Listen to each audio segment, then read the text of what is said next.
पेपरफुटी प्रकरणामध्ये 5 आरोपींना न्यायालयीन कोठडी। लोखंडे, मंगीलाल बिवाल, विशाल बिवाल, दिनेश बिवाल, यश यादवला न्यायालयीन कोठडी। 2 जूनपर्यंत विशेष सीबीआय कोर्टाने आरोपींना न्यायालयीन कोठडीमध्ये पाठवलं आहे। नीट पेपरफुटी प्रकरणामधील आरोपी शुभम खैरनारला 5 दिवसांची सीबीआय कोठडी।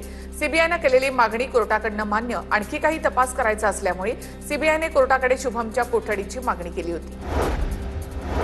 नीट पेपरफुटी प्रकरणी महत्त्वाचे अपडेट। परिसरामधील आरसीसी क्लासेसला सील। डेक्कनमधील आरसीसी क्लासच्या अतिक्रमणावर कारवाई। पुणे पालिकेकडून अतिक्रमणावर कारवाई। नीट पेपरफुटी प्रकरणी आरोपी शिवराज मोटेगावकरने सुनियोजित कट टाकल्याचं सीबीआय तपासात समोर। मोटेगावकरने आपल्याच कार्यालयामध्ये काम करणाऱ्या पीव्ही कुलकर्णीची एनटीए समितीवर वर्णी लावून घेतली। तसंच मोटेगावकरने मनीषा मांढरेची देखील एनटीए कमिटीवर वर्णी लावून घेतली होती। अभिनेता सलमान खान पापाराझींवर संतापला। सलमान खानचा व्हिडिओ सोशल मीडियावर व्हायरल। हॉस्पिटलमध्ये रुग्णाला भेटण्यासाठी जाताना फोटो काढल्यामुळे सलमानचा संताप।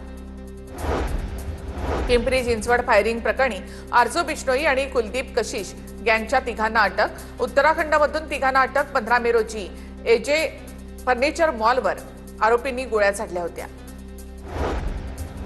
कल्याण न्यायालय परिसरामध्ये आज दिवसभरामध्ये गोंधळाचं वातावरण। एका बाजूला एका तरुणाचा थेट न्यायाधीशांना भेटण्याचा हट्ट धरत न्यायालयामध्येच गोंधळ, तर दुसऱ्या बाजूला न्यायालयाच्या गेटवरून पोलीस आणि वकिलांमध्ये जोरदार वाद। छत्रपती संभाजीनगरच्या जिल्हाधिकारी कार्यालयामधील बंद पडलेल्या लिफ्टमधून व्यक्तीची सुटका। लिफ्ट अचानकपणे बंद पडल्यामुळे एक व्यक्ती लिफ्टमध्येच अडकली होती। तांत्रिक पथकाकडून 10 मिनिटांनंतर या व्यक्तीची सुटका करण्यात आली।